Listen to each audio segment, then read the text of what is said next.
وہ کیفیت نہیں رہے گی جو پہلی کیفیت تھی. اب آپ کے اندر تبدیلی ہوگی یا نہیں ہوگی؟ اب یقیناً سورہ توحید کی تلاوت کرتے وقت آپ کے اندر ایک نور آئے گا، ایک مرتبہ آئے گا، ایک مقام آئے گا. خدا کے ساتھ تکلم کرتے وقت آپ کے اندر ایک معرفت آئے گی. تو بس معرفت کا لازمہ کیا ہے؟ علم ہے. علم کا لازمہ یہ کہ آپ اہل بیت کو پڑھیں. اہل بیت سے تمسک کا معنی یہ ہے کہ اہل بیت کو پڑھیں. اہل بیت کو آپ نے کہاں سے پڑھنا ہے؟ وہی جو اہل بیت کی جو روایات ہیں ان کو پڑھ لیں. بات واضح ہو گئی. تو عزیزان ضرور پڑھ لیں.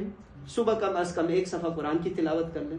رات سوتے وقت کم از کم 2 روایت پڑھ لیں. عربی اگر ترجمہ نہ آئے تو گوگل آئے تو لوگ گوگل تو موجود ہے. نہ بھی آئے تو کہیں کلامکم نور. اہل بیت کا جو کلام ہے وہ کلام کیا ہے؟ نور ہے الہی. کلام اہل بیت نور الہی. اسے ہم نور چاہتے ہیں. آپ نور چاہتے ہیں نہیں چاہتے ہیں؟ آپ کی زندگی میں نور آئے. نور کا معنی یہ ہے کہ آپ کی زندگی کے مختلف جنبہ نورانی ہو. مالی اعتبار سے نورانی ہو، علمی اعتبار سے نورانی ہو، قلبی اعتبار سے نورانی ہو. وہ نور کہاں سے لائیں گے؟ کلامکم نور. زیارت جامعہ ضرور پڑھ لیں. کم از کم جمعے کے دن آغا جان. آپ ہفتے بھر آپ تلاوت قرآن روایت کی آپ تلاوت نہ کر سکیں تو جمعے کے دن امیر المؤمنین باب الراس پر تشریف لے جائیں. وہاں پر زیارت جامعہ کی تلاوت کریں. زیارت جامعہ مجسمہ مدح اہل بیت ہے.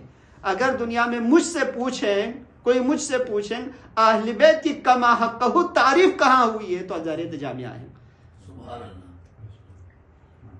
زیارت جامعہ اہل بیت کے مدح، دنیا میں جامع مدح اہل بیت کی جو جامع مدح ہے وہاں زیارت جامعہ میں موجود ہے. ضرور پڑھ لیں آغا. تو بس امیر المومنین علیہ السلام سلمان فارسی سے ابن عباس سے کیا ہے؟ ابن عباس نے رسول خدا سے تلاوت روایت کی. اب اس میں 2 چیز کی اہمیت بیان ہوتی ہے. آپ دونوں جنبے کو لے سکتا ہے. ایک علی ابن ابی طالب کی اہمیت دین میں، ایک سورہ توحید کی اہمیت قرآن میں. ابھی آپ عزیزان نے کہا قرآن سے بھی تمسک کر لو، اہل بیت سے بھی تمسک کر لو. تو یہاں اس روایت سے ہمیں 2 چیز کی اہمیت معلوم ہوتے ہیں. ایک کیا ہے؟ علی ابن ابی طالب کی اہمیت، اور دوسری چیز کیا ہے؟ وہ سورہ اخلاص کی اہمیت. دقت فرمائیں. علی رسول صلی اللہ علیہ وسلم یا علی مثلک فی امتی مثل قل هو اللہ احد فی القرآن. نعرہ حیدری. تو یہاں پر قل هو اللہ احد کی اہمیت. یا علی